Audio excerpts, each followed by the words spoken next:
দেবীর দ্বারে অনেকেই থাকবে। সেই প্রতিযোগিতায় আমরা এখানে যারা আছি আমরা তো মাঠে ঘাটে কাজ করতে পারবো, আমরা তো নমিনেশনে নিতে পারবো না। যারা নমিনেশন পাবে তাদের পক্ষে দেশনেত্রী বেগম খালেদা জিয়া তারেক রহমান যাচাই বাছাই করেই নেতা নির্ধারণ করবেন, কে দেবীর দ্বারের প্রতিনিধিত্ব করবেন। আমি আমার ব্যক্তিগতভাবে আমি আমার ভাইদেরকে সুস্পষ্ট বলতে চাই, আমরা শহীদ রাষ্ট্রপতি জিয়াউর রহমানের দল বিএনপি করে আমাদের মার্কা কি? আমাদের মার্কা ধানের শীষ নিয়ে যে আসবে তার পিছনেই আমরা আছি।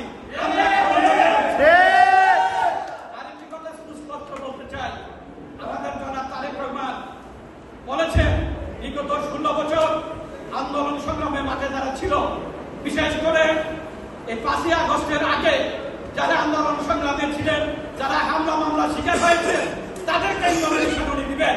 ওরা